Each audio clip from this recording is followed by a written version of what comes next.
Ano ang sa mga asfalto no, nagatrabaho dol. Yan oh, dili sa basta-basta dol oh. Grabe, sulit kinilang trabaho dol. Oh. So dinhi sa may Ruas extension ha ng Davao City. So kung mahumanan ni sa dol, wala na kay traffic ang Davao no. Mao ni siya oh. So ilan ni siyang gi-clearing dol. Ilang gipagwapo ang dalan tungod kay malag ito. Grabe na kay traffic ang Davao no tungod kay daghan na pag tao din So ginapaning kamutan sa ato ang local government no. So man mga equipment nila dol. So Highview Resources and Development Corporation ni sila nga unsa tawag ani company. So mao ni ilahang mga bakal nga gipanggamit dol, dili na siya basta-basta dol.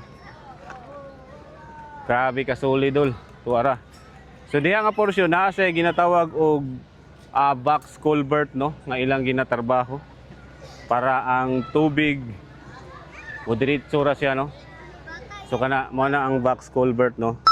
So siguro ang ilang unahon nga portion kani sang dalan para maagian sa mga katawhan no, para dili na kayo traffic dinhi sa Davao City.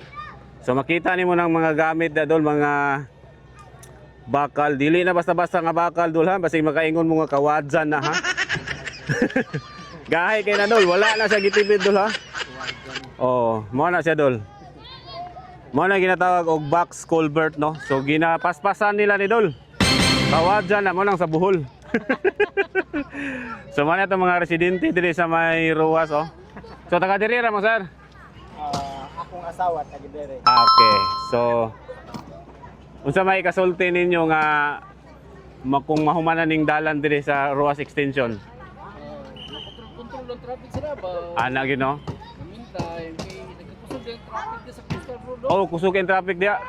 Bump no. Oh.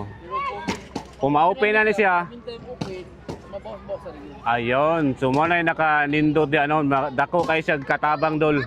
Tungod kay mabawasan ang traffic sa Davao City, unya magamit na pud siya sa katawhan. Yon. So walay shoutout dia dol, walay panimbaya dia. Shoutout ako tong taga Davao. Na gusto mo tanaw ni Asinsur ba ang Gatinag sa Boulevard. Oh. Na. Project sa mahal na to na presidente. Okay, basta Davao City, grabe ka solid. Sulit. Yon. So mo na sila dol ang mga residente diri sa Davao City. So mo padayon ta diri sa unahan dol atong ipakita sa ila. So gani na mga kabataan diri. Okay. Grabe ni ka solid. Oh. Yon. So dili basta-basta. Okay. Yeah.